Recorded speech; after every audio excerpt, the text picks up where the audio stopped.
तो ध्यानपूर्वक आपको समझना है और फीडबैक करना है। देखिए, पहले हम वॉवेल्स की बात करेंगे, स्वर की बात करेंगे। जी हाँ दोस्तों, स्वतंत्र रूप से बोले जाने वाले वर्ण या बिना किसी बाधा बोले जाने वर्ण को स्वर या वॉवेल्स बोला जाता है। किसे बोला जाता है? स्वतंत्र रूप से बोले जाने वाले वर्णों को या बिना किसी बाधा के बोले जाने वर्ण को स्वर या वॉवेल्स बोला जाता है। फॉर एग्जाम्पल, छोटा, बड़ा, छोटी, बड़ी, ऊ, ऋषि, ए, ऐ, ओ, औ, अन, आहा, ये हमारे सारे स्वर कहलाते हैं। स्वर कितने प्रकार का होता है? टाइप्स ऑफ वॉवेल्स, स्वर के प्रकार। देखिए, मात्रा या उच्चारण के समय के आधार पर स्वर के भेद जो है 3 प्रकार के होते हैं। कौन कौन से होते हैं? पहला होता है हास्य स्वर, दूसरा होता है दीर्घ स्वर और तीसरा होता है प्लुप्त स्वर। इनको ध्यान देना। 3 प्रकार के हमारे मात्रा या उच्चारण के आधार पर स्वर के भेद या प्रकार 3 प्रकार के होते हैं। हास्य स्वर की पहले हमने बात किया। हास्य स्वर, दीर्घ स्वर और प्लुप्त स्वर। तो पहले हम हास्य स्वर की बात करेंगे। जी हाँ दोस्तों, देखिए, हास्य स्वर जो होता है, जिन स्वरों के उच्चारण में बहुत समय अर्थात एक मात्रा का समय लगता है। ध्यानपूर्वक समझिएगा, टॉपिक बहुत पूरा क्लियर करेंगे। हास्य स्वर जिन स्वरों के उच्चारण में बहुत समय अर्थात एक मात्रा का समय लगता है, उसे हम हास्य स्वर कहते हैं। फॉर एग्जाम्पल, आ, ई, उ, ये हमारे कौन से कहलाते हैं? हास्य स्वर कहलाते हैं। दूसरा होता है आपका दीर्घ स्वर। इनके उच्चारण में हास्य स्वर से दुगना अर्थात 2 मात्रा का समय लगता है। जैसे आ, ई, उ, ऋषि, ए, ऐ, ओ, औ, ये हमारे सारे दीर्घ स्वर कहलाते हैं। इसके बाद तीसरा स्वर आता है प्लुप्त स्वर आता है, जिनके उच्चारण में दीर्घ स्वर से अधिक समय लगता है अर्थात 3 मात्राओं का समय लगता है, इसलिए इसे त्रिमासिक स्वर भी कहते हैं। प्लुप्त स्वर को त्रिमासिक स्वर भी कहा जाता है। इसे 3 रूप में लिखते हैं, जैसे आपका ओम हो गया। इसके बाद जो आपका आता है, जीभ के उपयोग के आधार पर स्वर के कितने भेद होते हैं? तो जीभ के उपयोग के आधार पर स्वर के प्रकार या भेद आपके कितने होते हैं? 3 होते हैं। जी हाँ, जिह्वा के उपयोग के आधार पर। पहला होता है आपका अग्रस्वर, दूसरा होता है मध्य स्वर, तीसरा होता है पश्च स्वर। ये किसके अकॉर्डिंग हो गया? जीभ के उपयोग के आधार पर स्वर के 3 भेद और 3 प्रकार होते हैं। पहला आपका होता है अग्रस्वर। इसके उच्चारण में जीभ का अगला भाग कार्य करता है। जीभ के जो अगले भाग होते हैं, जैसे छोटी ई, बड़ी ई, ए, ऐ, ई, ए, ऐ, ये हमारे क्या होते हैं? अग्रस्वर कहलाते हैं। ये केवल जीभ का अगला भाग इसमें कार्य करता है। दूसरा आपका कहलाता है मध्य स्वर। मध्य स्वर में क्या होता है? जिनके उच्चारण में जीभ का मध्य वाला भाग कार्य करता है, तो मध्य स्वर कहलाते हैं। जैसे आ बोलते हैं, यहाँ पे ये मध्य वाला आपका भाग मुख का कार्य कर रहा है, तो ये हो जाएगा मध्य स्वर। इसके बाद तीसरा आपका कहलाता है पश्च स्वर, जिनके उच्चारण में जीभ का पिछला भाग कार्य करता है। जैसे आ, उ, ओ, औ, ये क्या है? जीभ का पिछला भाग जो है इस पर कार्य करता है। ये हमारा पश्च स्वर कहलाते हैं। तो ये आपके 3 स्वर हो गए। अब दूसरा आपका आता है कि मुख खुलने के आधार पर स्वर कितने प्रकार के होते हैं। जी हाँ, मुख खुलने के आधार पर। तो मुख खुलने के आधार पर स्वर के 4 भेद या 4 प्रकार होते हैं।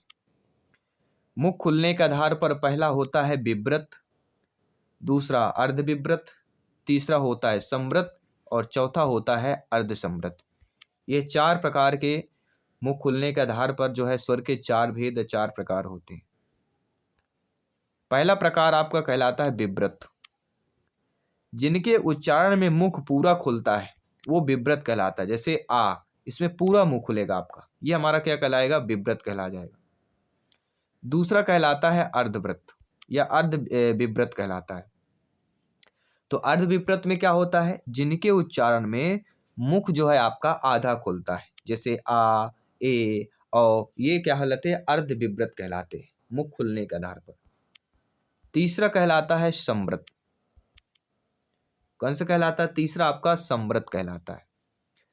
जिनके उच्चारण में मुख द्वार लगभग बंद रहता है, जिनके उच्चारण में मुख द्वार आपका बंद रहता है, आप बिल्कुल मुख द्वार खोलते नहीं है और वो बोल लेते हैं, वह होता है समृत।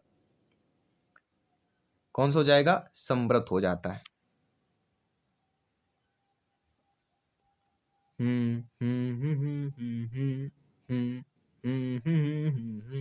अब मुंह खोल रहे हैं कि नहीं खोल रहे हैं? ऐसा हूँ हुनू ना कहते हैं ना, हुनहुनाना नहीं, यानी मुंह बंद करके वो आदमी जो बोलता रहता है, ठीक है, तो वो समृत पे आता है।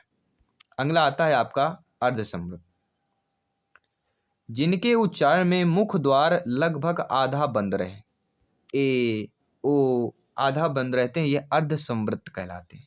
पूरा बंद समृत कहला जाएगा, लेकिन आधा रहेगा तो अर्ध समृत हो जाता है। इसके बाद अगला जो प्रकार आता है आपके होठों के आधार पर। जी हाँ दोस्तों, होठों के आधार पर स्वर के दो भेद या दो प्रकार होते हैं। पहला होता है आपका आवृत्तमुखी होता है, दूसरा वृत्तमुखी होता है। आवृत्तमुखी की अगर बात कर रहे हैं, जिनके उच्चारण में ओंठ जो है गोलाकार नहीं होता है, जैसे आ ई ए, इसमें ओंठ आपका गोलाकार नहीं होता है, ये हमारे आपके अवृत्तमुखी कहलाते हैं। दूसरा आपका कहलाता है आपका वृत्तमुखी, जिनके उच्चारण में होंठ या मुख गोलाकार हो जाते हैं, जैसे ऊ ओ औ। बोल कर देखिए एक बार, गोलाकार आपका ओंठ मुख हो जाएगा, वह वृत्तमुखी कहलाते हैं। वृत्त मतलब सर्कल, ठीक है, कल हमने क्वेश्चन भी किया था, आपको बताया भी था। अगला आता है नाक व मुख से हवा निकालने के आधार पर स्वर।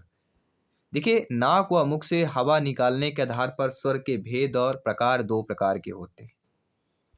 पहला होता है निरनुनासिक, दूसरा होता है अनुनासिक। तो पहले हम निरनुनासिक की बात करेंगे। देखिए दोस्तों, निरनुनासिक जो होता है, इसके उच्चारण में हवा केवल मुख से निकलती है, नाक से नहीं निकलती, वह निरनुनासिक कहलाता है। जैसे आ ई उ, इसमें मुख से केवल हवा निकलेगी, नाक से नहीं निकलती। और जो अनुनासिक होता है, इसके उच्चारण में हवा मुख के साथ साथ नाक से भी निकलती है। जैसे अन्न, अन्न बोलते हैं, मैंने कल बोला था ईंट, तो ई जब बोलते हैं तो हमारे नाक से भी हवा आती है। अन्न बोलते हैं, ये हमारे अन्न, कन, पन, ये हमारे कहाँ से? नाक से भी हवा आती है। तो जितने भी अन्न वाले वर्ण हैं वह हमारे अनुनासिक उच्चारण की बात करते हैं। दूसरा, स्वर के बाद आपका दूसरा कंसेप्ट आता है व्यंजन, कॉन्सोनेंट्स की बात करेंगे। व्यंजन जो होते हैं, स्वर की सहायता से बोले जाने वाले वर्णों को व्यंजन, हिंदी कॉन्सोनेंट्स कहलाते हैं। व्यंजन के उच्चारण में स्वर की ध्वनि निकलती है और व्यंजन के तीन प्रकार या भेद होते हैं। कितने होते हैं? तीन। प्रश्न आ गया कि व्यंजन के कितने प्रकार और भेद होते हैं, तो तीन होते हैं। पहला होता है स्पर्शी व्यंजन, दूसरा होता है अंतस्थ व्यंजन, तीसरा होता है ओष्ठ व्यंजन। पहले हम बात करेंगे स्पर्शी व्यंजन की। स्पर्शी व्यंजन किसे कहते हैं? वे शब्द जो कंठ, ओष्ठ, तालु, मूर्धा, दंत आदि स्थानों के स्पर्श से बोले जाते हैं, स्पर्शी व्यंजन कहलाता है। इन्हें वर्गीय व्यंजन भी कहते हैं। कौन सा व्यंजन कहते हैं? वर्गीय व्यंजन भी कहा जाता है। जैसे फॉर एग्जाम्पल का वर्ग, चा वर्ग, ता वर्ग इत्यादि। तो का से लेके माँ तक ये हमारे कौन से कहलाते हैं? स्पर्शी व्यंजन कहलाते हैं। का से लेके आपके जो माँ तक हैं, इनके हम बात करेंगे। तो का वर्ग और अक्षर की बात करेंगे। का वर्ग में आ जाता है आपका का खा गा घा यंगा। चा वर्ग में आपका आ जाता है चा छा जा झा इयां। टा वर्ग में आ जाता है आपका टा ठा डा ढा ड़ा। और अगला जो वर्ग आता है ता वर्ग, तो ता वर्ग में क्या आ जाता है आपका ता था दा धा ना। और पा वर्ग में आ जाता है आपका पा फा बा भा। तो का चा टा ता पा, ये आपके वर्ग और अक्षर हैं जो हम आपको बता चुके हैं। तो हमने आपको बताया था ना कि का से लेके आपके माँ तक स्पर्श व्यंजन की बात कर रहे हैं। कोई भी डाउट हो बेफिक्र कमेंट कर सकते हैं।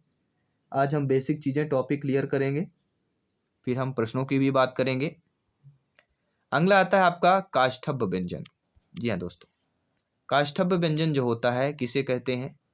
जिनके उच्चारण में केवल काष्ठ या गला का उपयोग होता है, जिनका उच्चारण कष्ट व निचली से होता है, काष्ठब्य व्यंजन कहलाते हैं। अब इनकी पहचान कैसे होती है काष्ठब्य व्यंजन की? काष्ठब्य व्यंजन की पहचान होती है जैसे का वर्ग, जैसे का, खा, गा, घा, अंगा, ये हमारे काष्ठब्य व्यंजन कहलाते हैं। और स्वर में काष्ठ स्वर कौन से हो जाते हैं? आ। काष्ठ मतलब कंठ या गला का उपयोग। जिस वर्ण को उच्चारण करने में गला का उपयोग होता है, काष्ठ का उपयोग होता है, वह हमारे काष्ठब्य व्यंजन या काष्ठ स्वर कहलाते हैं। तो व्यंजन आपके का वर्ग हो जाएंगे और स्वर आपके आ और आ ये हो जाएंगे।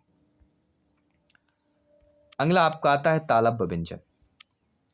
तालु या जीभ के स्पर्श से बोले जाने वाले व्यंजन जीभ के मोटे वाले भाग और तालु के स्पर्श से बोले जाने वाले वर्ण तालब्य व्यंजन कहलाते हैं।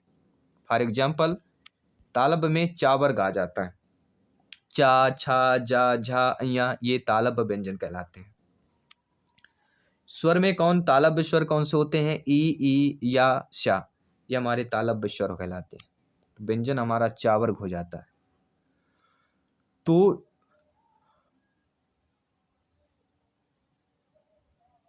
व्यंजन के साथ स्वर का भी जानना बहुत जरूरी है। अगला है मूर्धन्य व्यंजन की बात करेंगे। मूर्धा या जीभ के स्पर्श से बोले जाने वाले व्यंजन या जीभ के पतले भाग या तालु के अगले भाग के स्पर्श से बोले जाने वाले को मूर्धन्य व्यंजन कहते हैं। मूर्धन्य व्यंजन की पहचान क्या है? तो जो टा वर्ग आता है वह मूर्धन्य व्यंजन कहलाता है। टाठा, डाढ़ा, अड़ा, टा वर्ग हमारा मूर्धन्य व्यंजन कहलाता है। और स्वर में कौन कौन से होते हैं? ऋषि और रा और खटकोण वाला शा, ये तीनों हमारे मूर्धन्य कहलाते हैं। इसके बाद आता है आपका दंतब्य व्यंजन। जी हाँ दोस्तों, दंतब्य व्यंजन की बात करें। दांतों के प्रयोग से बोले जाने वाले वर्ण दंतब्य कहलाते हैं, अर्थात दांतों व जीभ के स्पर्श से बोले जाने वर्ण हमारे दंतब्य कहलाते हैं। दंतब्य का ग्रुप हमारा होता है पा वर्ग, पा, फा, बा, भा, मा, ये हमारे क्या कहलाते हैं? दंतब्य कहलाते हैं। दांतों के प्रयोग से बोले जाने वाले वर्ण दंतब्य। अगर दांत ना होंगे तो कोई पा, फा, बा, भा, मा नहीं बोल पाएगा। ध्यान ये देना है कि वर्गीय व्यंजनों को स्पर्श संघर्षी व्यंजन भी कहते हैं। जो वर्गीय व्यंजन होते हैं उनको स्पर्श संघर्षी व्यंजन भी कहा जाता है। ये भी आप लोगों को ध्यान देना है। इसके बाद हम बात करेंगे आपके अंतस्थ व्यंजन की बात करेंगे। अंतस्थ व्यंजन के उच्चारण में जीभ, तालु, दांत और ओंठ का स्पर्श होना होता है या परस्पर स्पर्श होता है, लेकिन पूर्ण स्पर्श नहीं होता है अंतस्थ व्यंजन में। जैसे या, रा, ला, वा, ये हमारे अंतस्थ व्यंजन कहलाते हैं।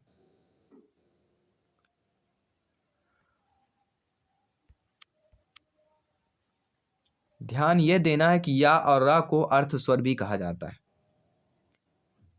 अर्थ स्वर को या और रा को क्या कहा जाता है? अर्थ स्वर भी कहा जाता है। तो ये भी छोटी छोटी चीजें हैं, इनको भी ध्यान देने रहना। अगला जो आपका आता है ऊष्म व्यंजन।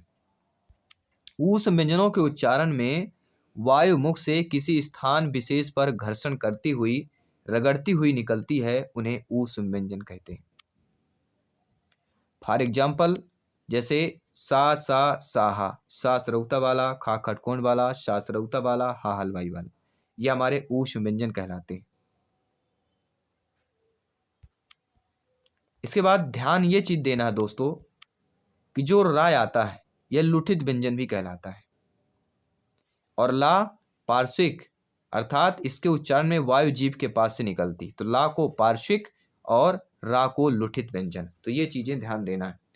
तो स्वर और व्यंजन के टॉपिक को आज हमने क्लियर किया। आई होप कोई भी टॉपिक अगर कोई मिस हो गया हो, कोई भी इसमें स्वर व्यंजन में आपको दिक्कत है, प्रॉब्लम है, आप लोग कमेंट अवश्य कीजिए, मैं आपको फीडबैक करूंगा। और कल हम एक अगले नए चैप्टर की बात करेंगे, टॉपिक की बात करेंगे, बेसिक से जानेंगे जो एग्जाम में पूछे जाते हैं, क्योंकि क्वेश्चन कोई भी हो सकता है, लेकिन जब बेसिक हमसे बनेगा तो क्वेश्चन कहीं से भी आ जाए, A to